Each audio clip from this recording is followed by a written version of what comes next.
সবাই জানি বৈশ্বিক এই মহামারী করোনা দিন দিন বেড়ে চলেছে, তার সাথে বেড়ে চলেছে নানা রকমের রোগ ব্যাধি, নানা রকমের জীবন। কিন্তু তার মাঝেও জীবন থেমে নেই, জীবিকা আমাদেরকে সামনে এগিয়ে চড়াই লাগছে, চলতেই হচ্ছে। প্রতিটি পরিবারে তাদের বাবা মা তাদের সন্তানের জন্য, সংসারের জন্য কষ্ট করে চলেছে। তাদের আশা, তাদের আকাঙ্ক্ষা তোমরা মানুষের মতো মানুষ হয়ে উঠবে, শিক্ষিত হয়ে উঠবে, ভালো একটা ফলাফল তাদেরকে উপহার হিসেবে দেবে। সেজন্য আশা করব সবাই সুষ্ঠুভাবে থেকে, নিরাপদে থেকে, যার যার অবস্থান থেকে পড়াশোনা ঠিক মতো করে করবে, মনোযোগ সহকারে করবে এবং তোমাদের বাবা মায়ের আশা পূরণে তোমরাও সহযোগিতা করবে। আমাদের গত ক্লাসে যে পড়া ছিল, আমরা বিলাসী পড়েছিলাম। বিলাসী যে অংশটি আমরা পড়েছিলাম, সেই অংশটুকু আমি তোমাদেরকে আবার একটু করে বলছি। প্রথম দিক থেকে আমরা বিলাসীর লেখক পরিচিতি সম্পর্কে পড়েছি, এরপরে বিলাসীর পাঠ পরিচিতি পড়েছি। আজকে আমরা বিলাসীর শেষের দিকে যে অংশটা আছে সেটা নিয়ে আলোচনা করব এবং প্রথম দিকের অংশটা সম্পর্কে আমরা পড়েছিলাম। বিলাসীর প্রথম দিকে আমরা দেখেছি যে ন্যাড়া নামের একজন ছেলের মুখের বিবৃতির মাধ্যমে গল্পটা শোনা হচ্ছে এবং ন্যাড়া হচ্ছে শরৎচন্দ্র চট্টোপাধ্যায়ের ছোটবেলার নাম, ডাক নাম ছিল আর কি তার। তো দেখা যায় তারা কিভাবে কষ্ট করে বিদ্যা অর্জন করতে যাচ্ছে সেই সম্পর্কে বলা হয়েছে এবং ন্যাড়ার সাথে মৃত্যুঞ্জয়ের বন্ধুত্ব হওয়ার যে ঘটনা সেগুলো বলা হয়েছে এবং বিলাসী সেবা শুশ্রূষার মাধ্যমে মৃত্যু পথযাত্রী মৃত্যুঞ্জয়কে ভালো করে তোলা বা সুস্থ করে তোলার কাহিনী আমরা সেখানে পড়েছি। জানতে পেরেছি কিভাবে বিলাসী এবং মৃত্যুঞ্জয়ের বিবাহ হলো।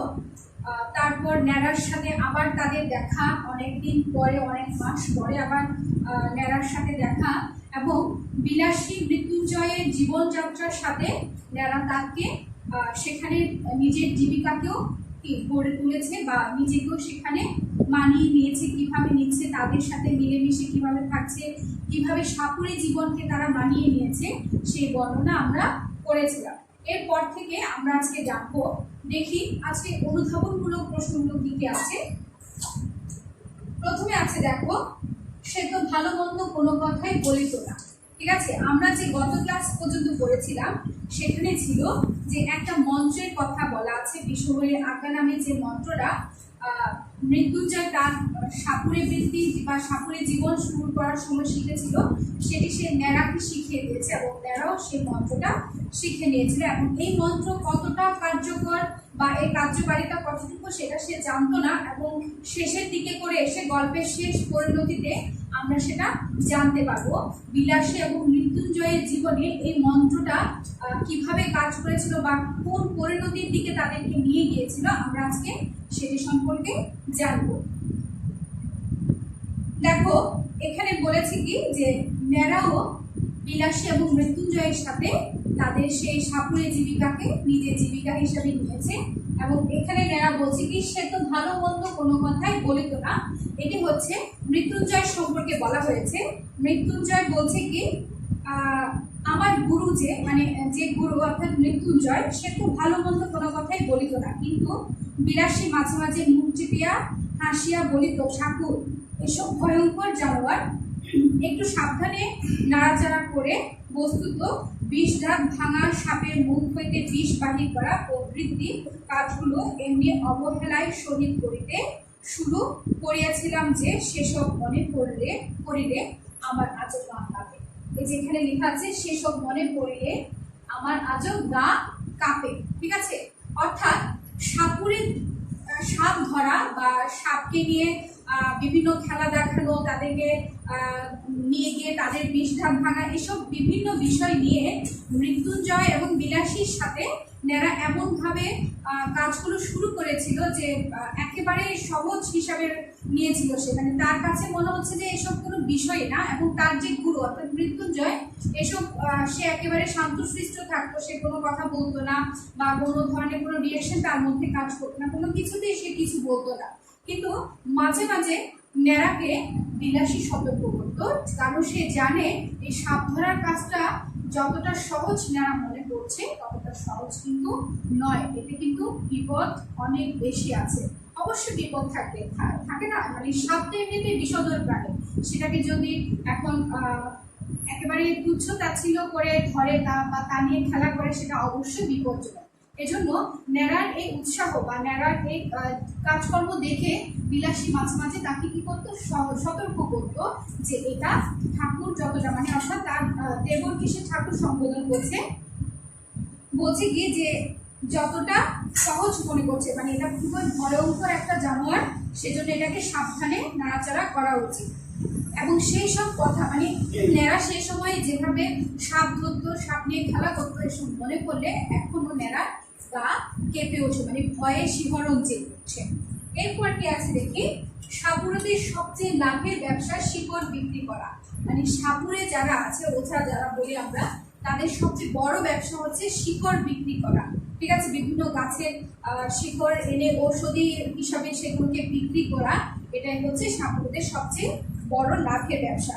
এই ব্যবসা সম্পর্কে ন্যাড়া এখানে কি বলেছে দেখো, আমরা একটু করে দেখি।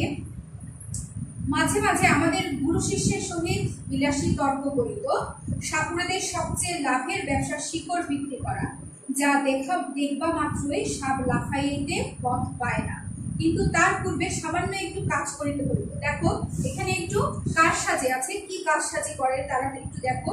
যেই সাপটা শিকড় দেখিয়া পালাইবে, তাহার মুখে একটা লোহার শিক পুরাইয়া বার কয়েক ছাকা দিতে হয়। তারপর তাহাকে শিকড় দেখানো হোক বা একটা কাঠি দেখানো হোক, সে কোথায় পালাইবে তা ভাবিয়া পায় না। অর্থাৎ একটা সাপ, যে সাপকে শিকড়টা দেখিয়ে ভয় দেখাবে বা সাপ পালিয়ে যাচ্ছে, এটা হচ্ছে মানুষের চোখে ধাঁধা দেওয়া, ঠিক আছে, মানুষকে দেখানো যে এই শিকড়টা দেখে এই সাপটা ভয়ে পালিয়ে যায়, অর্থাৎ এই শিকড়টা এই সাপের বিষ ছাড়ার জন্য কাজে লাগে। এটা বোঝানোর জন্য তারা প্রথমে করতো কি, যে সাপটাকে তারা ওই শিকড়টা দেখিয়ে ভয় পাওয়াতো, সেই সাপটাকে আগে একটা লোহার শিক দিয়ে তার মুখের মধ্যে কয়েকবার কি করতো, ছ্যাঁকা দিত। তো এখন ছ্যাঁকা যখন দিত, সে তার জিভ পুড়ে যেত, তার মুখ পুড়ে যেত, সেই সাপটা অটোমেটিক্যালি সেটা শিকড় ধরা হোক বা একটা কাঠি ধরা হোক, যাই ধরা হোক না কেন, সে দেখলেই ভয় পেত এবং ভয়ে পালানোর চেষ্টা করত। এটাই ছিল সাপুড়েদের একটা ব্যবসার কৌশল, ঠিক আছে। সেজন্য বলছে যে সেই সাপুড়েদের সবচেয়ে লাভের ব্যবসা ছিল কি, শিকড় বিক্রি করা। এরপর কি আছে, এমন করে মানুষ ঠকায়ও না, এটা হচ্ছে বিলাসীর উক্তি। কেন সে এই কথাগুলো বলছে দেখো, এই যে ন্যাড়া এবং মৃত্যুঞ্জয় এরা যে এভাবে বারবার সাপ ধরছে, সাপের খেলা দেখাচ্ছে বা শিকড় তুলে গাছকে শিকড় বিক্রি করছে, মানুষকে ঠকিয়ে এসব শিকড় বাকড় বিক্রি করছে, তো এই কাজগুলো বিলাসীর ভালো লাগতো না বা বিলাসী ব্যক্তিগতভাবে পছন্দ করতো না। তার ভেতরে একটা নীতি ছিল, একটা আদর্শ ছিল, সেজন্য সে বলতো কি এভাবে মানুষ ঠকানো ঠিক নয় বা এভাবে মানুষ ঠকিও না, ঠকাইও না, ঠিক আছে। এরপর কি বলছে দেখো, সবাই করে, এতে দোষ কি, এটা হচ্ছে মৃত্যুঞ্জয়ের কথা। মৃত্যুঞ্জয় কহিত সবাই করে, এতে দোষ কি, মানে মৃত্যুঞ্জয়ের কথা হচ্ছে মানুষকে সবাই ঠকায়, নানাভাবে ঠকায়, যে যেভাবে পারে সেভাবে ঠকায়, তো আমি আমার জীবিকা নির্বাহের জন্য এভাবে ঠকাচ্ছি মানুষকে, তাতে আমার দোষ কি, ঠিক আছে। তার কাছে মনে হতো এটাই কোনো দোষের নেই, কিছুই নেই, হ্যাঁ, সেজন্য সে বলতো এখানে দোষের কিছুই নেই। তারপর কি বলছে, আমরা কেন মিছামিছি লোক ঠকাইতে চাই, এটা হচ্ছে বিলাসী উক্তি। আবার বিলাসী এই কথাটা বলার কারণ হচ্ছে কি দেখো, আমরা এখানে বলি বিলাসী বলি তো করুক গে সবাই, আমাদের তো খাবার ভাবনা নেই, আমরা কেন মিছামিছি লোক ঠকাইতে চাই। হ্যাঁ, বিলাসী বলছে কি যে আমাদের তো খাওয়া পড়ার কোনো চিন্তা নেই বা আমাদের খেতে পাচ্ছি না তেমন কোনো নেই, আমাদের অবস্থা খারাপ নেই, আমাদের চলে যাচ্ছে জীবন, তাহলে আমরা শুধু শুধু কেন মানুষ ঠকাতে যাবো। হ্যাঁ, মানুষ ঠকানো ভালো নয়, তাকে বোঝানোর চেষ্টা করে যে এই পন্থা বা এই জীবিকা ছেড়ে চলে আসার জন্য বা এই জীবিকা ভালো নয়, সেটা বোঝানোর চেষ্টা করে। এরপর আছে, এই পাপের দণ্ড আমাকে একদিন ভালো করিয়াই দিতে হইল। এটা কোথায় আছে দেখো, এটা হচ্ছে ন্যাড়ার উক্তি। ন্যাড়া বলছে কি দেখো, নানা প্রকারে তাহাকে উত্তেজিত করিতে চেষ্টার ত্রুটি করিতাম না, বস্তুত ইহার মধ্যে মজা ছাড়া ভয় যে কোথায় ছিল এ আমাদের মনে স্থান পাইত না, কিন্তু এই পাপের দণ্ড আমাকে একদিন ভালো করিয়াই দিতে হইল। মানে তারা মানুষকে কিভাবে ঠকাবে বা মানুষের সাথে কিভাবে ব্যবসা করবে, এইসব নানা বিষয় নিয়ে সাপ নিয়ে তারা বিভিন্নভাবে ব্যবসা করত। সেই ব্যবসা করতে করতে মানে এক সময় গিয়ে বুঝতে পারলো তাদের একটা কি পাপ হয়েছে বা একটা পরিণতি, তাদের জীবনটাকে মানে তাদের জীবনে একটা পরিণতি নেমে আসে। তো শেষের দিকে করে আমরা এগুলো জানতে পারবো যে কি পরিণতি তাদের হয়েছে। হ্যাঁ, তো তাদের সেই পরিণতির বিষয়টা এখানে ন্যাড়া একটু করে ইঙ্গিত দিচ্ছে যে তারা যে মানুষ চোখে পাপটা করেছে সে পাপের ফল কিভাবে তাকে ভোগ করতে হয়েছে বা কিভাবে দিতে হয়েছে, এখানে সেটা বলা হয়েছে। আমরা এই পাপের দণ্ড আমাকে একদিন ভালো করিয়াই দিতে হইল, মানে এভাবেই তাকে একটা পাপের দণ্ড বা একটা পাপের শাস্তি তাকে পেতে হয়েছিল। এটা হচ্ছে ন্যাড়া বলছে, ঠিক আছে, মানে তার যে পরিণতি হয়েছিল সেই পরিণতিটার একটা ইঙ্গিত দেওয়া, ঠিক আছে। এই ইঙ্গিতটা এখানে এই কথাটার মাধ্যমে চলে এসেছে বা বোঝানো দিয়েছে। এরপর কি বলছে দেখো, বাস্তবিক বিলাসীর কথাই ফলিল। এটা হচ্ছে কি দেখো, এখানে ওই যে বললাম তাদের একটা পরিণতি হয়েছে বা একটা দুর্ঘটনা তাদের জীবনে ঘটেছে, সেই ঘটনাটার বর্ণনা এখানে দেওয়া হয়েছে। একদিন তারা প্রতিনিয়ত যেরকম সাপ ধরে সেরকম সাপ ধরতে গিয়েছে তারা, প্রতিবারই যেরকম সবাই মিলে সাপ ধরতে যায়, ন্যাড়া, বিলাসী, মৃত্যুঞ্জয় সবাই মিলে সাপ ধরতে গিয়েছে, সেই ঘটনা এখানে দেওয়া আছে। দেখো আমি বলছি, সেদিন ক্রোশ দেড়েক দূরে এক গোয়ালার বাড়িতে সাপ ধরিতে গিয়াছে। বিলাসী বরাবরই সঙ্গে যাইতো, আজও সঙ্গে ছিল। মেঝে ঘরের মেঝে খানিকটা খুঁড়িতে একটা গর্তের চিহ্ন পাওয়া গেল। আমরা কেউই লক্ষ্য করি নাই, কিন্তু বিলাসী সাপুরের মেয়ে যাই হবে হোক, ন্যাড়া এবং মৃত্যুঞ্জয় এরা হচ্ছে জীবনের মাঝামাঝি পর্যায়ে, মানে তারা প্রথম দিক থেকে সাপুরদের সাথে ছিল বা সাপুরের বৃত্তি সম্পর্কে তাদের কোনো ধারণা ছিল এরকম নয়, তারা হঠাৎ করে এই জীবিকায় আসছে।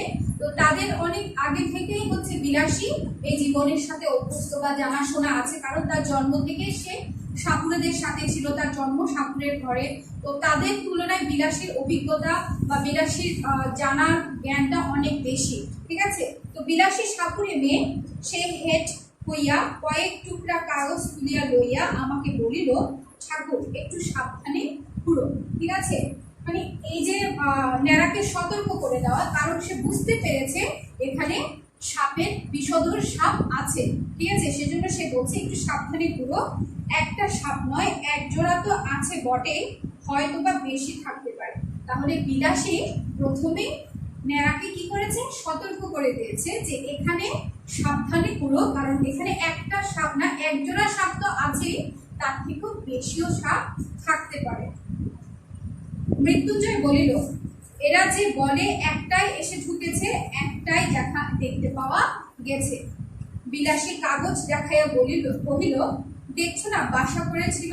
মৃত্যুঞ্জয় কহিল, কাগজ তো ইঁদুরেও আনতে পারে। বিলাসী কহিল, দুই হইতে পারে, কিন্তু দুটো আছে আমি বলছি, মানে দুই হতে পারে, হয় একটা আছে, হ্যাঁ, ইঁদুর কাগজের টুকরোগুলো এনেছে, কিন্তু বিলাসীর যে ধারণা সেটা হচ্ছে এখানে দুটো সাপ আছে, বিলাসী একেবারে শিওর হয়ে বলছে। বাস্তবিক বিলাসীর কথায় ফলিল এবং মর্মান্তিক ভাবে সেদিন কিভাবে ফলিল দেখো, মিনিট 10 মধ্যে একটা প্রকাণ্ড পুলিশ গৌর ধরিয়া ফেলিয়া মৃত্যুঞ্জয় আমার হাতে দিল। খুবই মর্মান্তিক একটা ঘটনা।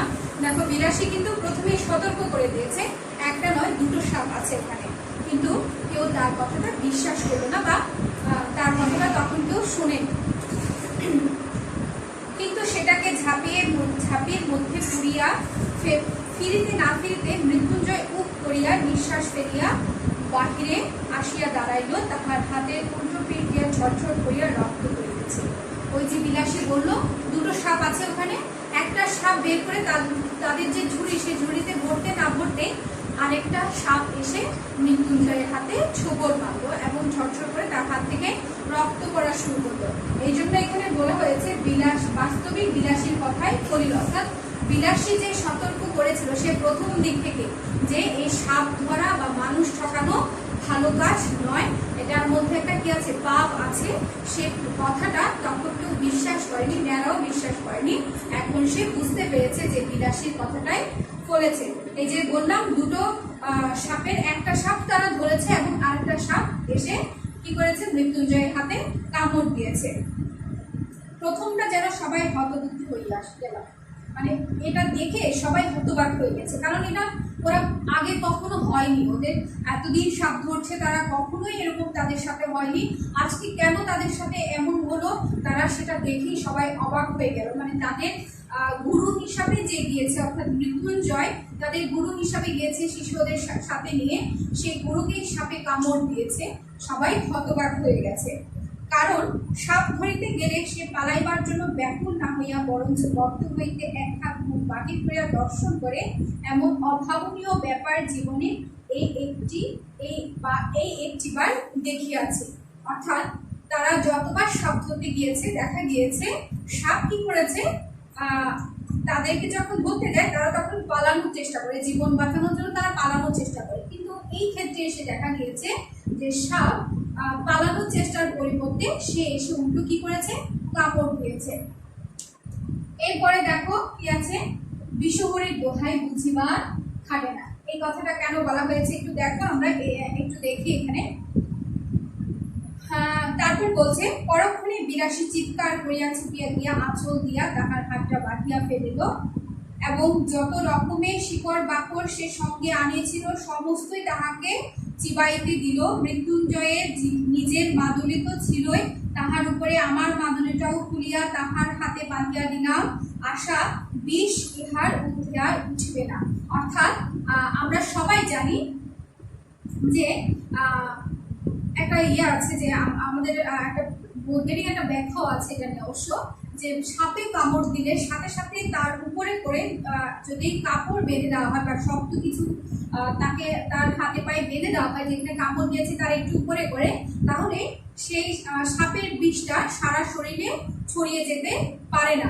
সেজন্য বিলাসীও কি করেছে, তার সাথে যা যত রকমের শেকড় বাকড় ছিল সেগুলো মৃত্যুঞ্জয়কে চেবোতে দিয়েছে, মানে সেগুলো খেয়ে যদি সাপের বিষ কমে যায়, এবং সাথে সাথে সে কাপড় দিয়ে কি করেছে, আঁচলে কাপড় দিয়ে তার হাতটা বেঁধে দিয়েছে, এবং যত রকমের মাদুলি ছিল তাদের সাথে সবার সব মাদুলি, মানে নেড়ার সাথে তো একটা মাদুলি ছিল, তারপর হচ্ছে মৃত্যুঞ্জয়ের সাথেও মাদুলি ছিল, নেড়া কি করেছে তার সেই মাদুলিটা দিয়ে মৃত্যুঞ্জয়ের হাতে বেঁধে দিয়েছিল যাতে বিষ নেমে যায়। ঠিক আছে, তাদের সর্বোচ্চ চেষ্টা তারা করছে যে কিভাবে মৃত্যুঞ্জয়ের শরীর থেকে সে বিষধর সাপের বিষটা নামিয়ে ফেলা যায়। বরং সেই বিষহরীর আজ্ঞা মন্ত্রটা সতেজে বারংবার আবৃত্তি করিতে লাগিলাম। ওই যে বিষহরীর আজ্ঞার যে মন্ত্রটা তারা শিখেছিল, সেই মন্ত্রটা তারা কি করছে, বারবারই বলছে, খালি বলে যাচ্ছে। চতুর্দিকে ভিড় জমিয়া গেল এবং এই অঞ্চলের মধ্যে যেখানে যত ধনী ব্যক্তি আছেন সকলকে খবর দিবার জন্য দিকে দিকে লোক ছুটিল, বিলাসীর বাক্যে সংবাদ দিবার জন্য লোক গেল, মানে সর্বদিকে যে যেখানে আছে, যেভাবে আছে, যাকে পারছে সবাই চেষ্টা করছে মৃত্যুঞ্জয়কে বাঁচানোর জন্য, সাপের বিষ নামানোর জন্য। ঠিক আছে, কারণ সাপটা খুবই কি ছিল, বিষধর ছিল, গোবরা সাপ ছিল। ঠিক আছে, আমার মন্ত্র পড়ার আর বিরাম নাই, কিন্তু ঠিক সুবিধা হইতেছে বলিয়া মনে হইল না, তথাপি আবৃত্তি সমভাবেই চলিতে লাগলো। মানে ওই যে মন্ত্রটা তারা বলেই যাচ্ছে, কিন্তু মিনিট 15-20 পরে যখন মৃত্যুঞ্জয় একবার বমি করিয়া দিল, তখন বিলাসী মাটির উপর একেবারে আছাড় খাইয়া পড়িল। আমিও বুঝিলাম বিষহরীর দোহাই বুঝিবা আর খাটে না, অর্থাৎ বিষ তার শরীরে ছড়িয়ে পড়েছে, এই জন্য সে করেছে কি, বমি করে দিয়েছে, এবং এটা দেখে বিলাসী একেবারে মাটিতে আছাড় খেয়ে পড়লো, মানে বিষ ছড়িয়ে পড়েছে, বিলাসী সেটা বুঝতে পেরেছে। এই জন্যই বলছে যে বিষহরীর যে দোহাই ছিল সে দোহাই বুঝি আর কাজ করছে না, বা সেটা বুঝি আর ডাকছে না, কাজে মৃত্যুঞ্জয়কে আর বাঁচানো যাচ্ছে না। তারপর কি বলছে দেখো, সেদিন দেশ ছাড়িয়া পালাইতো। এই কথাটা বলা হয়েছে সাপের বিষকে উদ্দেশ্য করে। কেন বলা হয়েছে আমরা একটু দেখি। নিকটবর্তী আরো 2-4 দিন পশ্চাৎ আসে, মানে এখানে যে মেইন কথাগুলো বলা হয়েছে সেটা হচ্ছে চারদিক থেকে বিভিন্ন ওঝা যারা ছিল, ঠিক আছে, তাদেরকে নিয়ে আসা হয়েছে। বিষ যারা ছাড়াতে জানে তাদেরকে নিয়ে আসা হয়েছে। তারা অনবরত মন্ত্রপাঠ করছে, অনবরত তাকে ছাড়ার চেষ্টা করছে যাতে বিষটা নেমে যায়। এবং একটা পর্যায়ে যখন দেখছে মৃত্যুঞ্জয়ের অবস্থা খুবই সংকটাপন্ন এবং মৃত্যুঞ্জয় মৃত্যুর দিকে চলে যাচ্ছে, তখন তারা কি করছে, নানা অশ্লীল ভাষায়, অশ্লীল কথায় তাদেরকে এই সাপের বিষকে বকাবাজি করা শুরু করেছে। বিভিন্নভাবে তারা গালিগালাজ করছে এবং সেই গালিগালাজগুলো শুনে মৃত্যুঞ্জয় বলছে, কি বলছে দেখো,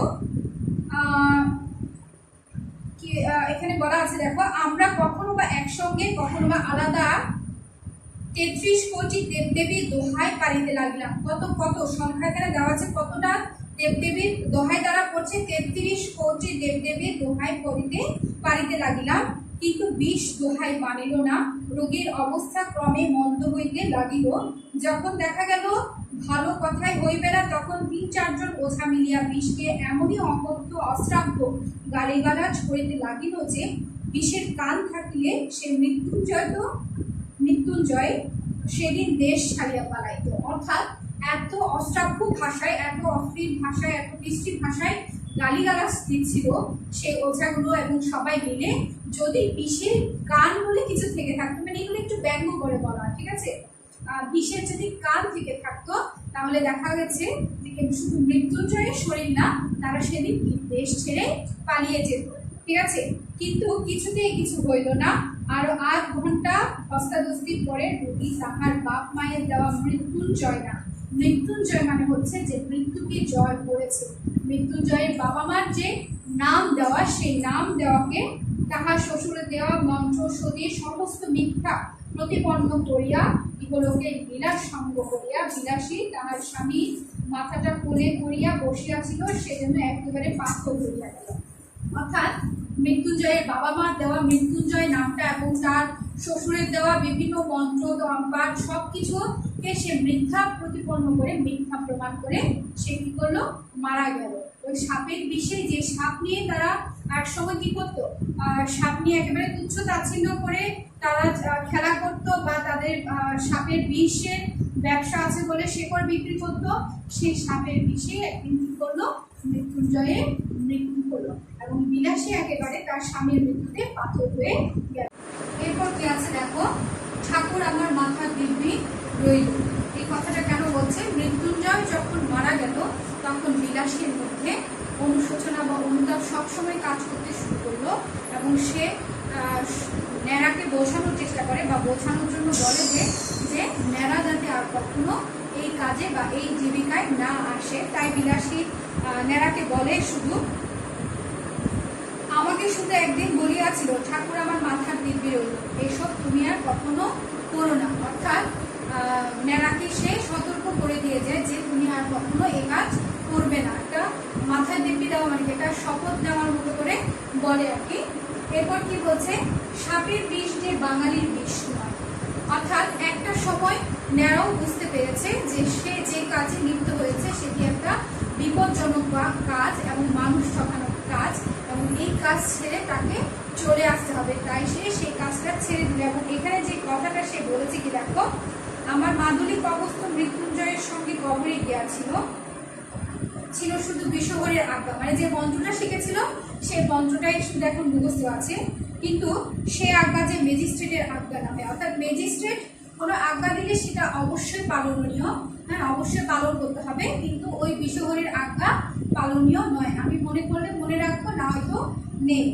এরপর কি বলছে, এবং সাপের বিষ যে বাঙালির বিষ নয় তাহা আমিও বুঝিয়াছি। অর্থাৎ এগুলো একটু ব্যঙ্গ করে বলেছে যে বাঙালির বিষ মানে কি, বাঙালির মুখে অনেক কথাই বলে বা হিংসাত্মক অনেক কথাই বলে থাকে, কিন্তু সেটা কার্যকর হয় না। মনে করো তুমি একটা ভালো কাজ করছো, সেখানে 5 জন যদি তোমার সুনাম করে, 15 জন দেখবে তোমার পেছনে কি দুর্নাম করে বেড়াচ্ছে যে সে যে কাজটা করছে বা যে উদ্যোগটা সে নিয়েছে সেটা ভালো নয়, সেটা এমন নয় তেমন নয়, এবং অনেকে তোমাকে এসে কি হুমকি দিয়ে যাবে, এরকম অনেক অনেক কিছু হয়। অর্থাৎ বাঙালির আজ্ঞা বলে সে লেখক এটাকে বলছে, কিন্তু এই আজ্ঞা সাপের বিষের মতো নয়। অর্থাৎ সাপের বিষ যদি শরীরে প্রবেশ করে তবে সেটা নামানো বা সেটা শরীর থেকে ঝেড়ে ফেলা খুবই কষ্টকর। মানে এতে মৃত্যুঞ্জয়ের যে মৃত্যু হয়েছে সেই কথাটা এখানে বোঝানো হয়েছে। এরপর কি বলছে দেখো, শাস্ত্র মতে সে নিশ্চয়ই নরকে গিয়াছে। এই ঘটনাটা কেন বলছে? মৃত্যুঞ্জয়ের মৃত্যুর পরে বিলাসীর ভেতরে অনুতাপ বা বিলাসীর ভেতরে যে কষ্টটা তার ছিল, সে সেটাকে আর সহ্য করতে পারে না। তাদের ঘরের মধ্যে অনেক রকমের বিষ থাকে, সেই বিষ থেকে অল্প বিষ খেয়ে সে কি করে আত্মহত্যা করে, অর্থাৎ তার কি হয়, অপঘাতে মৃত্যু হয়। অর্থাৎ তার স্বামীর মৃত্যুটা সে মেনে নিতে পারেনি বলে সে মৃত্যুর পথটাকে বেছে নিয়েছিল, আত্মহত্যার পথটাকে সে বেছে নিয়েছিল। এজন্য বলছে যে চারপাশে রটে গেল যে তার নিশ্চয়ই কোথায় ঠাঁই হয়েছে, নরকে ঠাঁই হয়েছে।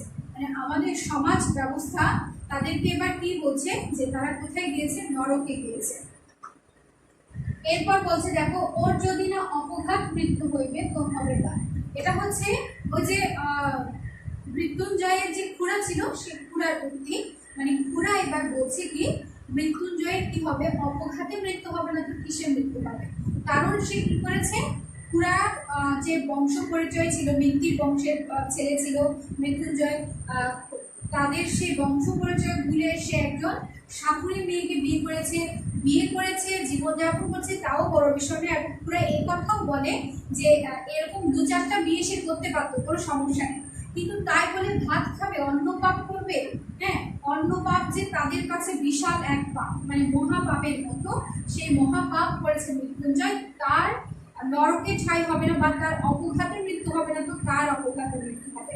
এই জন্য খুড়া এই কথাটা বলেছে। এবং প্রথম দিকে আমরা দেখি যে নেড়া তার উক্তিতে বলছে, মানে কাগজে কলমে হোক আর না হোক, এক সময় কিন্তু বিধাতার নির্দেশে ওই বাগানের মালিক কিন্তু কে হয়ে গিয়েছিল, খুড়া হয়ে গিয়েছিল। এবং এই জন্যই নেড়া বা লেখক এই কথাটা এখানে বলেছে। আমি আবার একটু প্রথম দিকে দেখাই তোমাদেরকে, লেখক কি কথাটা বলেছিল এখানে। লেখক এখানে বলছে দেখো,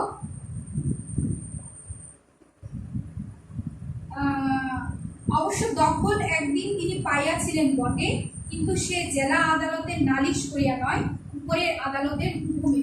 অর্থাৎ মৃত্যুঞ্জয় মারা যাওয়ার পরে মৃত্যুঞ্জয়েরও নেই, বিলাসীও আত্মহত্যা করেছে।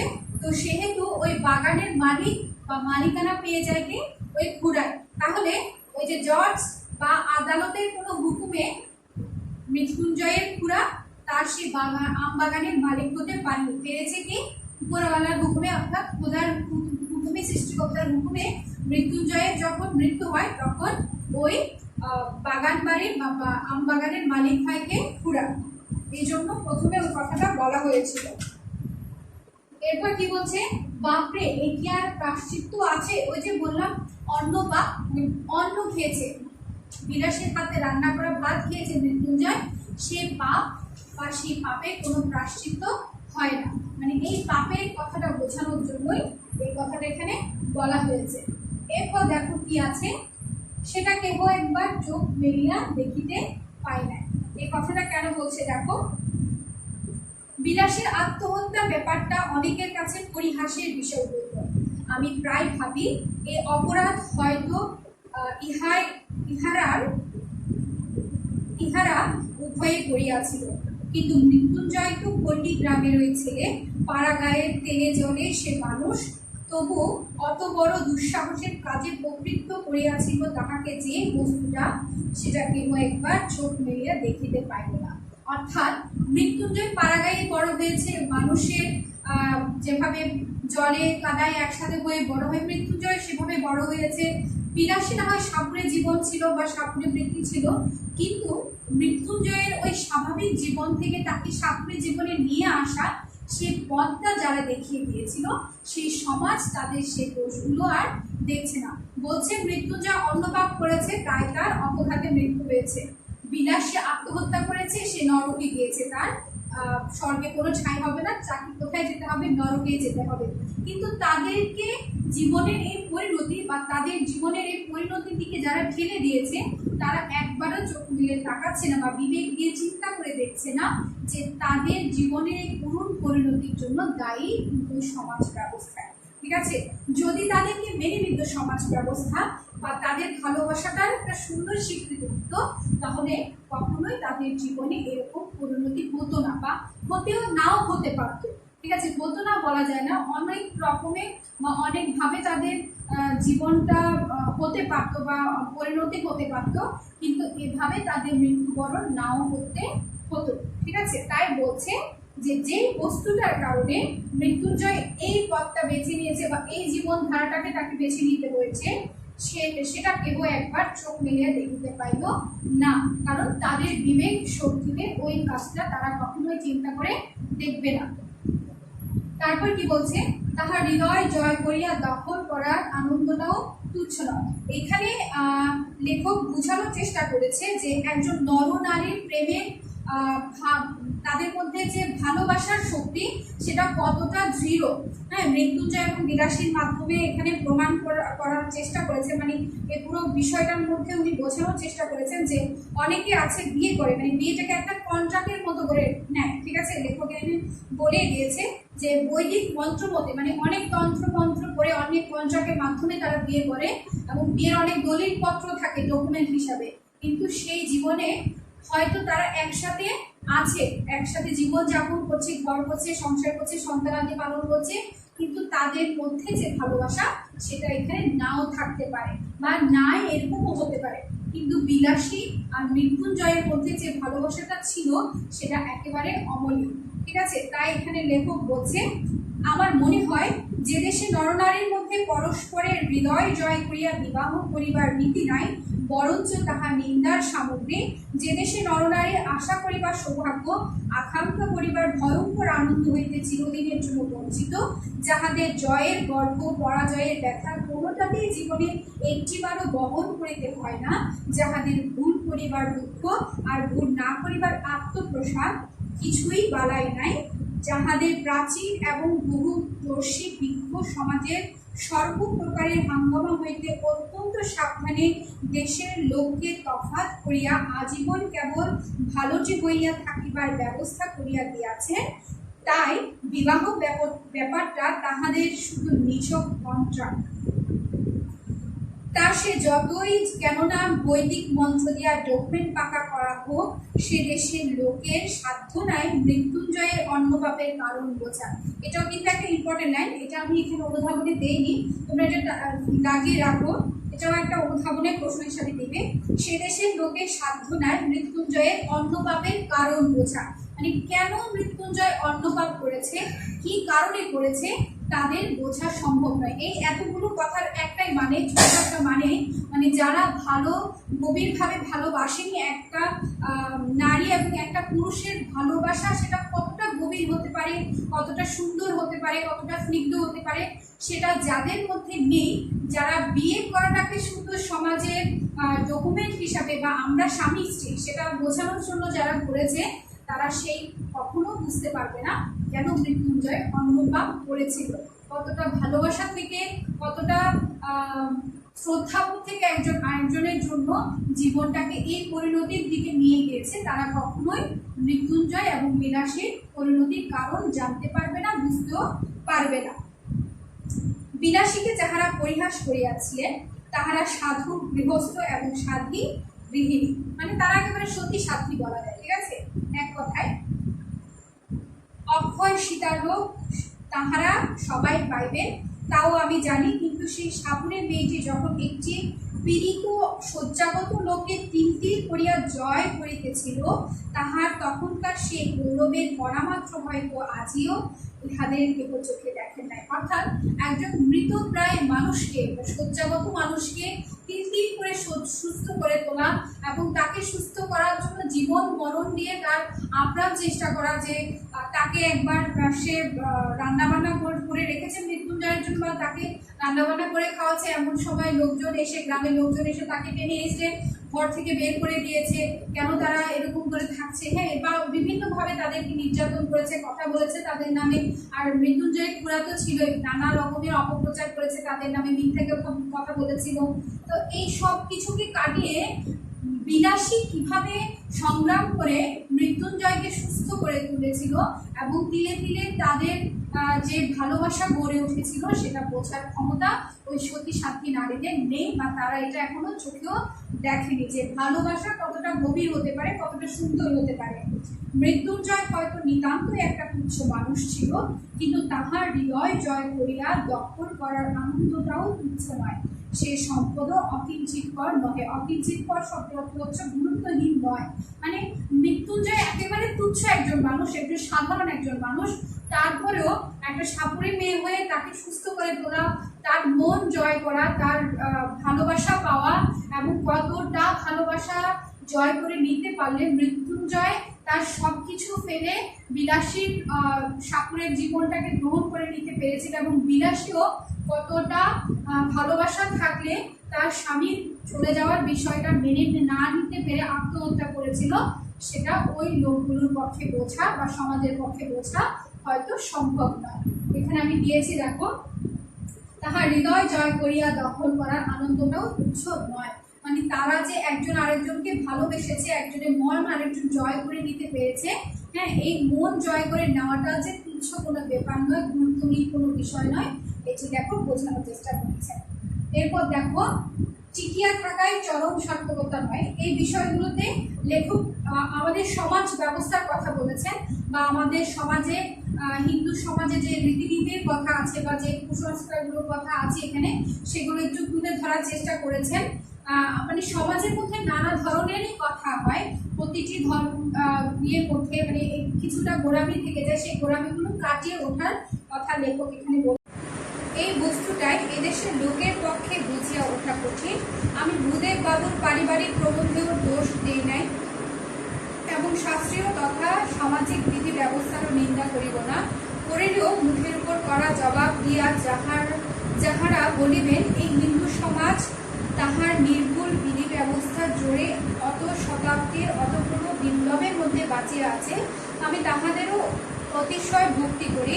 প্রত্যুত্তরে আমি কখনোই বলিব না টিকিয়া থাকাই চরম সার্থকতা নয়। অর্থাৎ আমি কোনোভাবেই টিকে গেলাম, সমাজের কুসংস্কার হোক, কুপ্রথা হোক, যে কোনোভাবে অনিয়ম হোক, আমি আমার মতো করে আমি কোনোভাবেই টিকে গেলাম, সেই টিকার মধ্যে কোনো সার্থকতা নেই। এই জন্য লেখক এখানে বলছে টিকিয়া থাকায় চরম সার্থকতা নয়। এরপর আছে, অতিকায় হস্তি লোপ পাইয়াছে, কিন্তু তেলাপোকা টিকিয়া আছে। অতিকায় শব্দের অর্থ হচ্ছে হস্তি, মানে হাতির যে একটা বড় প্রজাতির একটা হাতি ছিল, যেটা একসময় বন জঙ্গলে দাপট করে বেড়াতো, সেই হাতি এখন কি হয়েছে, লোপ পেয়েছে, মানে বিলুপ্ত হয়ে গেছে। কিন্তু ওই ছোট্ট তেলাপোকা সেটা কিন্তু টিকে আছে, কোনোভাবে টিকে আছে। আমি শুধু এই বলিব যে বড় লোকে নন্দগোপালটির মতো দিবারাত্রি চোখে চোখে এবং কোলে কোলে রাখিলে যে দেশে বেশিটি যে সে বেশটি থাকিবে তাহাতে কোনো সন্দেহ নাই, মানে কোনোভাবেই টিকে থাকলো। ঠিক আছে, যে হাতি একসময় রাজ্য জয় করে বেরিয়েছে সে এখন কি হচ্ছে, বিলুপ্ত হয়ে গেছে, কিন্তু ছোট্ট তেলাপোকা কোনো না কোনোভাবেই টিকে আছে। হ্যাঁ, এটা কিন্তু জীবনের কোনো সার্থকতা আর থাকে না। ঠিক আছে, এখন বলছি কি, নন্দগোপালের মতো করে থাকলে আজীবন, মানে মায়ের বাবার কোলে করে বা কোনোভাবে বাবুগিরি করে কোনোভাবে টিকে থাকলে যে সমাজে ভালো থাকা চায়, ভালো লোকে ভালো বলবে, তাতে কোনো সন্দেহ নেই। কিন্তু একেবারে তেলাপোকাটির মতো বাঁচাইয়া রাখার চেয়ে এক আধবার কোল হইতে নামাইয়া আরো 5 জন মানুষের মতো 2-1 পা হাঁটিতে দিলেই প্রায়শ্চিত্ত করার মতো পাপ হয় না। এখানে কি বলছে দেখো, যে 5 জন মানুষের মতো, আমি এখানে ডট দিয়েছি, পুরো লাইনটা লিখে এখানে সম্ভব না, তাই এখানে ডট করে দিয়েছি আমি। 5 জন মানুষের মতো 2-1 পা হাঁটিতে দিলেই প্রায়শ্চিত্ত করার মতো পাপ হয় না। মানে সাধারণ মানুষের মতো করে 2-1 পা মাটিতে পা ফেলে চলা, মানে জীবনধারার সাথে মানিয়ে নিয়ে চলার চেয়ে, হ্যাঁ, জীবনধারার সাথে মানিয়ে নিয়ে সবাইকে চলতে হয়, কিন্তু আমি কোনো অন্যায় দেখব বা কোনো কুসংস্কারকে আমি মেনে নিয়ে আমাকে চলতে হবে, সেই বাধা নিষেধগুলো, সেই কুসংস্কার, সেই প্রথাগুলোকে ফেলে বিশ্বের চাহিদার মতো করে যদি আমরা নিজেদেরকে উপস্থাপন করতে পারি, তবে আমাদের কি জীবনে বাঁচার সার্থকতা। লেখক এখানে সেই কথাটাই বোঝানোর চেষ্টা করেছেন যে একজন নরনারীর ভালোবাসার কি বলা হয়, এটাকে অপরিসীম ভালোবাসা। শুধু ভালোবাসা নয়, যে অপরিসীম ভালোবাসা তাদের মধ্যে ছিল, সে অম্লান ভালোবাসার কথা এখানে, গল্পটা এখানে তুলে ধরা হয়েছে। আমি প্রথমেই বলেছিলাম যে এই গল্পটা শেষ হয়ে গেল, নিজের মনের ভেতরে একটা আক্ষেপ থেকে যায় যে লেখকও এখানে সেই আক্ষেপটা প্রকাশ কিন্তু উনি ওভাবে করেননি, তারপরেও কিছুটা উনি রেখে গেছেন যে তাদের জীবনের এই করুণ পরিণতির জন্য আসলে কে দায়ী।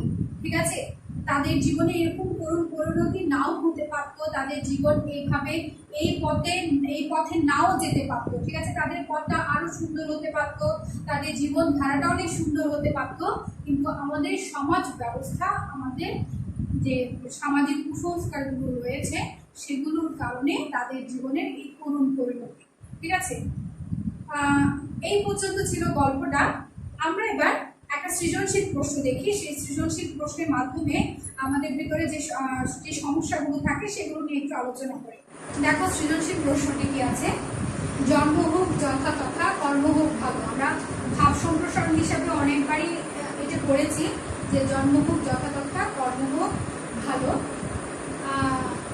এই সৃজনশীলটি লেখার আগে আমি সৃজনশীল নিয়ে কিছু কথা বলি। তোমাদের যে ষান্মাসিক পরীক্ষা দিয়েছো, সেই ষান্মাসিক পরীক্ষার খাতা দেখতে গিয়ে আমি যে সমস্যাগুলো তোমাদের খাতার মধ্যে পেয়েছি বা আমার দৃষ্টিতে যে সমস্যাগুলো করেছে সেখান থেকে কয়েকটি বিষয় আমি তোমাদেরকে একটু বলি। প্রথমত হচ্ছে বিলাসী নিয়ে একটি প্রশ্ন এসেছিল, সেই বিলাসী গল্প কথকের নাম কি, এই জ্ঞানমূলকের প্রশ্নটা এসেছে এবং অনেকেই দেখেছে ওখানে লিখেছে যে শরৎচন্দ্র চট্টোপাধ্যায়।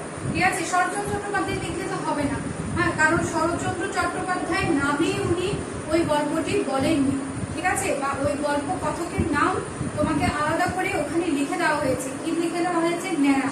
ঠিক আছে, সেই ন্যাড়ার নামটা তোমরা লিখতে হবে। ঠিক আছে, তোমরা অনেকেই লিখেছো কি শরৎচন্দ্র চট্টোপাধ্যায়, শরৎচন্দ্র চট্টোপাধ্যায় নয়। ঠিক আছে, সেখানে তোমাকে নম্বর দেওয়া হবে না, তাই এটি সঠিক উত্তর হবে কি ন্যাড়া, এবং বানানটা অবশ্যই সবাই ঠিক করে নেবে। এরপর যে বিষয়টি আমি দেখেছি যে সৃজনশীল প্রশ্ন লেখার সময় তোমরা ভাগ করে লিখো না। ঠিক আছে, প্যারা ভাগের যে বিষয়টা আছে, যে অংশ ভাগ করে লেখা, যে তুমি জ্ঞানমূলকের প্রশ্নটা একটা প্রশ্ন উত্তরের মতো করে লিখে বা এক কথা উত্তরের মতো করে লিখলে পুরো ব্যাকরণে সাজিয়ে লিখতে হবে কিন্তু এটাও। তারপরে যে বিষয়টা আছে খ নম্বরে আছে, সেটি হচ্ছে দুই ভাগ করে তোমাকে লিখতে হবে, দুটো প্যারা। প্রথমে একটা লাইন হবে, তারপরে সেই বিষয়টার একটা ব্যাখ্যা হবে। হ্যাঁ, এই ব্যাখ্যাটা কমপক্ষে 5 লাইনের একটা ব্যাখ্যা থাকবে। হ্যাঁ, এগুলোর বিষয়গুলো তোমাদেরকে কিন্তু প্রত্যেকটা ক্লাসে আমরা যখন ক্লাস নিই তখন তোমাদেরকে বলে দিই যে তোমরা প্রশ্নগুলো কিভাবে করবে বা কিভাবে রেডি করবে, বা তোমরা কমেন্ট বক্সে যখন আমাদেরকে সৃজনশীল প্রশ্ন লিখে দেখাও তখনও কিন্তু আমরা তোমাদেরকে জানিয়ে দিই যে তোমার এই প্রশ্নের মধ্যে এই সমস্যা আছে, সেটা ঠিক করে নেবে। ঠিক আছে, কিন্তু যখন তোমরা পরীক্ষা দাও সেখানে দেখা যায় যে তোমরা সৃজনশীল প্রশ্ন লেখার যে নিয়ম, সেই নিয়মের মধ্যে লিখো না তোমরা।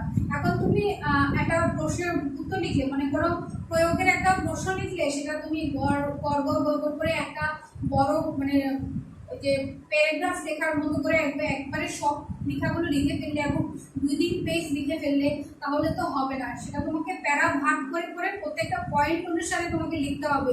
তোমার যে বিষয়টা চেয়েছে বা যে চরিত্রের বর্ণনা তোমাকে দিতে বলেছে সেটাও তোমাকে দিতে হবে, উদ্দীপকের কথাও তোমাকে কিছুটা আনতে হবে, এবং হচ্ছে কি তোমার দুটো বিষয় মিলিয়ে তোমাকে যে বিষয়টা চেয়েছে বা উদ্দীপকের চরিত্রের সাথে তোমার গল্পের চরিত্রের কি কি মিল আছে বা কোন জায়গা থেকে তুমি এই যুক্তিগুলো বলছো সেটা তোমাকে লাস্টে এসে ব্যাখ্যাটা দিতে হবে। এভাবে প্যারা ভাগ করে লিখতে হবে, অর্থাৎ প্রয়োগের প্যারাটা হবে 3 প্যারা এবং উচ্চতর দক্ষতা যেটা আছে সেটা 4 প্যারা করে তোমাকে লিখতে হবে। এটা হচ্ছে সৃজনশীল লেখার সিস্টেম, তোমাকে সেই সিস্টেম মেনে তোমাকে উত্তরটা দিতে হবে। ঠিক আছে, এরপর হচ্ছে ক খ গ ঘ মাঝখানে লেখা। ঠিক আছে, এই যে তোমরা প্রশ্ন উত্তরগুলো লিখো সেখানে দেখা যায় এই যে ক খ গ ঘ করে তোমার প্রশ্ন উত্তরটা দেওয়া আছে।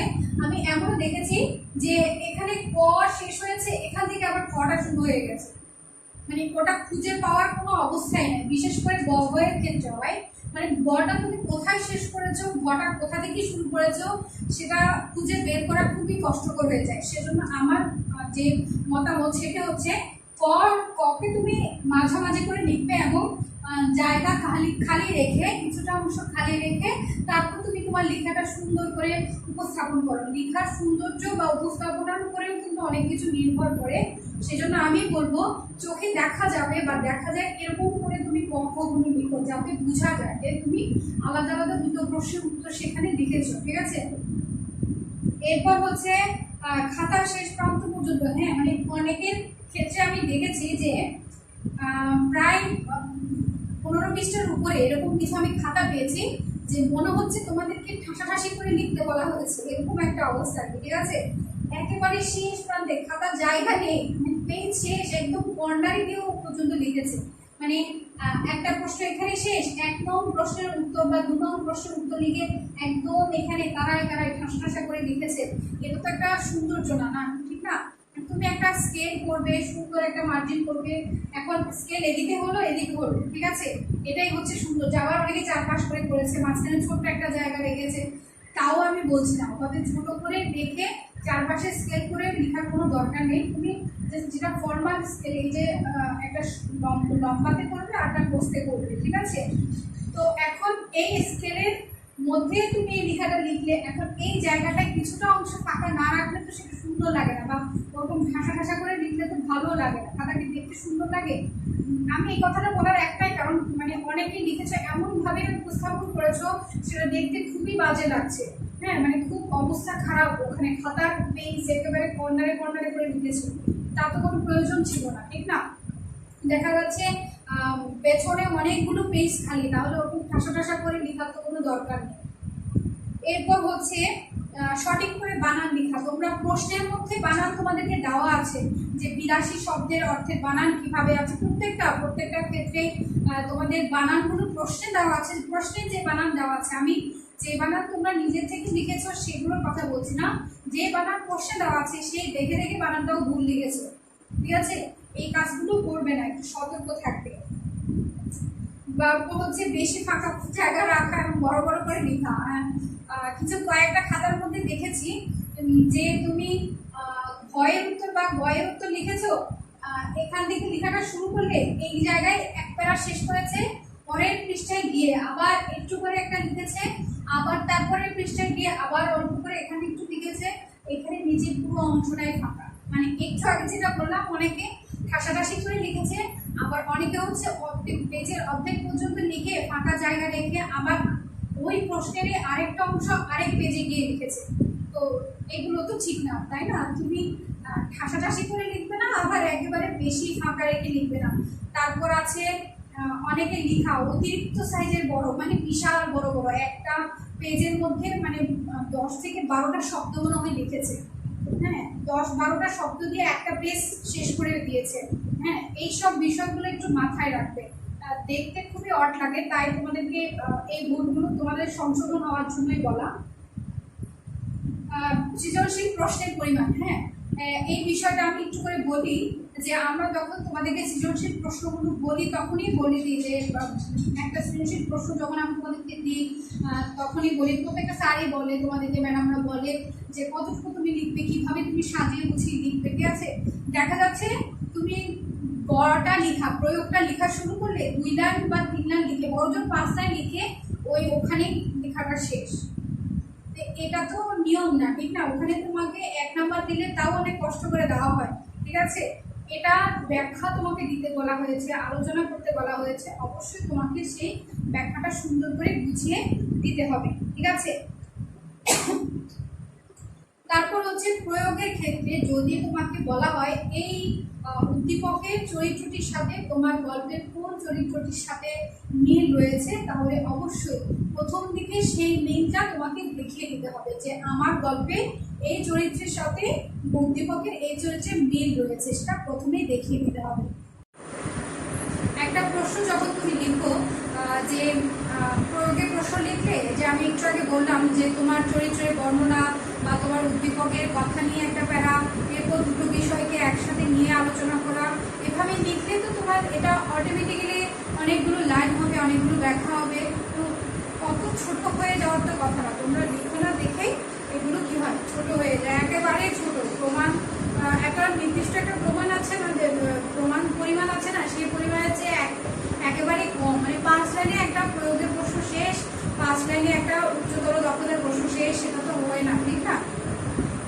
এইসব বিষয়গুলো বলার কারণ হচ্ছে তোমাদের মধ্যে যে ভুল ত্রুটিগুলো আমি দেখেছি সেগুলো যাতে সংশোধন করতে পারো, সেগুলো যাতে তোমাদের পরবর্তীতে আর না হয় সেই জন্যই বলা, ঠিক আছে? এগুলো মনে রাখবে, প্রশ্নের উত্তর লেখার সময়, পরীক্ষার সময় এই বিষয়গুলো খেয়াল রেখে লেখার চেষ্টা করবে, ঠিক আছে? আসো এবার আমরা এই সৃজনশীল প্রশ্নটা দেখে, কোন সাপের কামড়ে মৃত্যুঞ্জয় মারা যায়, এটা ওখানে বলা হয়েছিল, কোন ঘোড়ার কামড়ে মৃত্যুঞ্জয় মারা গিয়েছিল, ওই লাইনগুলোর মধ্যে দেওয়া আছে, আমি তোমাদেরকে বলেছিলাম। তারপর হচ্ছে সাপের বিষ যে বাঙালির বিষ নয়, এটারও ব্যাখ্যা তখন বলেছি যে বাঙালির যে হুটহাট একটা কথা বলে ফেলা বা কারোর সাথে হিংসাত্মক কোনো কথা বলা, মুখের জোরে বা মনের জোরে একটা কথা বলে দেওয়া, সেগুলো যতটা স্থায়ী নয় সাপের বিষ ওরকম নয়। সাপের বিষ হচ্ছে অনেক স্থায়ী, একবার কামড় দিলে সেই বিষ শরীর থেকে নামানো অনেক কষ্টকর হয়ে যায়, সেজন্য লেখক এই কথাটা বলেছে। এরপর বলছে কি দেখো, উদ্দীপকের সঙ্গে বিলাসী চরিত্র কোন দিক দিয়ে সাদৃশ্যপূর্ণ? জন্ম হোক যথাযথা, কর্ম হোক ভালো, তাহলে বিলাসী চরিত্রের কোন কোন দিকগুলোর সাথে এই কথাটা সাদৃশ্যপূর্ণ সেটা তোমাকে প্রথম যে লাইনটা তুমি প্রয়োগের ক্ষেত্রে লিখবে, মানে বলতে শুরু করবে, সেখানে তোমাকে আগে বলে দিতে হবে, ঠিক আছে? এটা হচ্ছে নিয়ম, প্রথমে তুমি বলে দিতে হবে কোন বিষয়টার সাথে কোন চরিত্রটার সাথে মিল আছে, বা তোমাকে দেওয়া হলো এখানে কোন চরিত্রের সাথে মিল আছে, তোমাকে তখন বিলাসী লিখতে হবে। দেখা যায় পুরো প্রশ্ন তোমরা গড়গড় করে লিখে গিয়েছো, কোন চরিত্রটা তুমি ব্যাখ্যা দিয়েছো সেটাই তুমি লিখো, সবার কথা লিখেছো, কিন্তু প্রশ্ন যা চেয়েছে তুমি তাই বলো, ঠিক আছে? সেজন্য বলছি যে প্রথম দিকে করে তুমি এই কথাটা বলে ফেলবো যে উদ্দীপকের সঙ্গে বিলাসী চরিত্রে কোন কোন দিক। দেখো আমি এখানে বিলাসী চরিত্রে কিছু দিকের কথা লিখেছি, যে সেবাব্রতী, সাহসী, প্রেমময়ী, কর্তব্যনিষ্ঠ, নির্লুপ ও সৎ এবং বিচক্ষণ, ঠিক আছে? এগুলো হচ্ছে বিলাসী চরিত্রের বিভিন্ন দিক, ঠিক আছে? তাই হচ্ছে কি যে বিলাসী চরিত্রের মধ্যে এই এই উদ্দীপকের সাথে কোন কোন দিকগুলো যাচ্ছে, সে সাহসী, সে কর্তব্যনিষ্ঠ, লোভী, নির্লোভ ও সৎ, এই দিকগুলো যাচ্ছে, তুমি এগুলো প্রথম দিকে লিখে দিতে পারো। এরপরে বিলাসী চরিত্রে কিছু বর্ণনা দিলে বা মানুষের জন্ম যেখানে হোক না কেন তার যে কর্ম প্রাত্যহিক জীবন ধারা সেটা যদি সৎ হয় তাহলে তার জীবনটা অবশ্যই সার্থক হয়ে উঠবে। এরপর আছে উদ্দীপকের মূলভাব যেন বিলাসী গল্পের অন্তর্নিহিত তাৎপর্যকে সমর্থন করে, মন্তব্যটি যাচাই করো। এই ক্ষেত্রেও তুমি উদ্দীপকের কথা এবং তোমার গল্পের ব্যাখ্যাগুলো দেবে, যে মানুষের জন্ম ঝোঁক যে সে যে কোনো স্থানে, কারণ বিলাসী জন্ম হয়েছিল কোথায়, একটা সাপুরের পরিবারে, কিন্তু তার যে কর্তব্য নিষ্ঠা বা তার যে নৈতিক চরিত্র সেগুলোর কারণে সে কি মহান হয়ে গেছে, গল্পের শেষেও সে তার চরিত্রটি উজ্জ্বলভাবে ফুটে উঠেছে, ঠিক আছে? এই হচ্ছে সৃজনশীল প্রশ্নগুলো এভাবে আসে। বেশিরভাগ যে চরিত্রগুলো নিয়ে আসে সেটা হচ্ছে বিলাসী এবং মৃত্যুঞ্জয়। বিলাসী চরিত্রটা সবচেয়ে বেশি আসে এবং মৃত্যুঞ্জয়ের সাপুরে হয়ে ওঠা বা সাপুরে জীবনে গ্রহণ করে নেওয়া এই বিষয়টা একটু আসে। এরপর খুড়োর যে চরিত্রটা আছে, খুড়ো চরিত্রটা মাঝে মাঝে আসে। খুড়ো যে তোমার ষড়যন্ত্র করেছে বা বিভিন্নভাবে মৃত্যুঞ্জয়ের নামে মিথ্যে কথা বলে বেরিয়েছে, এই চরিত্রটা মাঝে মাঝে আসে, খুব কম, ঠিক আছে? তাও হ্যাঁ, তাহলে এই বিলাসী চরিত্রের কোন কোন দিকগুলো আসতে পারে আমি সেজন্য এই বিষয়টা এখানে তুলে ধরেছি। সেবাব্রতী, তার চরিত্রে আমরা সেবাব্রতীর দেখতে পাই একদম প্রথম দিকে, সে অসুস্থ মৃত্যুঞ্জয়কে কিভাবে সুস্থ করে তুলছে। এরপর সাহসী, হ্যাঁ, একা অন্ধকার একটা আম বাগানের মধ্যে, হ্যাঁ, সে একাই একটা মৃত্যুর পথযাত্রীর সেবা শুশ্রূষা করছে এবং তাকে টেনে হিসেবে বের করে দেওয়ার সত্ত্বেও সে সাহসের সাথে বলছে কি ওই রুগীটার জন্য যে খাবারটা সে রেখে এসেছে সে খাবারটা সে যেন দিয়ে আসতে পারে, সেটা কি একটা সাহস নিয়ে প্রতিবাদ করে বলার মতো, ঠিক আছে? তাহলে তার চরিত্রে সাহসী দিকটাও দেখতে পাই। প্রেমময়ী দিকটা তো আমরা দেখিয়েছি যে সে প্রেমের মাধ্যমে তাদের ভালোবাসার যে সার্থকতা সেটা আমরা গল্পের মধ্যে দেখতে পাই। কর্তব্যনিষ্ঠ, সে তার কর্তব্য নিষ্ঠা ছিল বলেই সে কি, হ্যাঁ, মৃত্যুঞ্জয়ের প্রতি কি তার কর্তব্যনিষ্ঠা ছিল বলেই সে সুস্থ করে তুলতে পেরেছিল এবং ভালোবাসা ছিল বলেই সে মৃত্যুঞ্জয়ের মনটা জয় করে নিতে পেরেছিল। এরপরে নির্লোভ ও সৎ, নির্লোভ এবং সৎ বলে সে মৃত্যুঞ্জয়কে বারবারই বারণ করেছে যে মানুষ ঠকিয়ে যাতে কোনো ব্যবসা সে না করে, এবং তার ভিতরে যদি কোনো লোভ থাকতো তাহলে সে কখনো মৃত্যুঞ্জয়কে বারণ করতো না যে এই শিকড় বাকড়গুলো বিক্রি করলে অল্প টাকা পয়সা ইনকাম করে তারা স্বাচ্ছন্দ্যে থাকতে পারছে বা বিলাসী করে থাকতে মানে একটু ভালোভাবে থাকতে পারছে, তাহলে সে এখানে লোভ না করে নির্লোভ এবং সৎ ছিল বলে মানুষ ঠকাতে মৃত্যুঞ্জয়কে বারবার বারণ করেছিল। এবং বিচক্ষণতার পরিচয় পাই আমরা কখন, যখন কাগজের টুকরোগুলো দেখে বিলাসী বলে দিতে পারে যে এই গর্তের মধ্যে একটি নয় একজোড়া সাপ অবশ্যই আছে। ঠিক আছে, এই যে বিচক্ষণতার পরিচয় আমরা সেখান থেকে পাই। এই দিকগুলো তোমরা একটু ভালো করে দেখে নেবে। ঠিক আছে, এই হচ্ছে আমাদের আজকের আলোচনা। এবং এই যে সৃজনশীল প্রশ্নটা আমি দিয়েছি আশা করি সবাই লিখে সুন্দরভাবে আমাকে কমেন্ট বক্সে অবশ্যই জানাবে। এবার আসি আমাদের মাসিক পরীক্ষা নিয়ে। মাসিক পরীক্ষার যে সিলেবাসটা দেওয়া হয়েছে সেই সিলেবাসের মধ্যে আছে বিলাসী আজকে সম্পূর্ণ শেষ হয়েছে, সেই জন্য বিলাসী সম্পূর্ণ থাকবে। 52 দিনগুলো আছে, এরপর হচ্ছে রেইনকোট এবং লাসাগো। যে ক্লাস যতটুকু করানো হয়েছে সেই ক্লাস ততটুকু পর্যন্ত, অতটুকু থেকে তোমাদের প্রশ্ন আসবে। সেজন্য আমি বলবো প্রতিটা ক্লাস ভালোভাবে দেখবে এবং ভালোভাবে মনোযোগ সহকারে পড়াশোনা করার চেষ্টা করবে যাতে পরীক্ষায় ভালো রেজাল্ট করতে পারো। তোমরা যদি প্রতিটা স্যারের প্রতিটা ক্লাস ভালোভাবে অনুসরণ করো তাহলে অবশ্যই তোমাদের ভালো ফলাফল আসবে। তাই বলছি বিলাসী আজকে তোমাদের পুরো পাঠটা শেষ হয়েছে। বিলাসী সম্পূর্ণ অংশ থেকে প্রশ্ন থাকবে, তোমরা ভালো মতো করে পড়ে নেবে এবং বাকি যে 3টা অংশ আছে ওগুলো যতটুকু পড়ানো হয়েছে অতটুকু থেকে প্রশ্ন আসবে। ভালো করে পড়বে, মনোযোগ দিয়ে পড়বে, পরীক্ষার জন্য ভালো করে প্রিপারেশন নিবে। নিজের যে চিন্তা ভাবনা আছে সেগুলো দিয়ে চিন্তা করার চেষ্টা করবে। আমার বাবা মার কষ্ট যাতে আমি সার্থক করতে পারি সেই চিন্তা অবশ্যই রাখবে মাথার মধ্যে। ভালো থেকো সবাই, সুস্থ থেকো, নিরাপদ থেকো। ধন্যবাদ সবাই।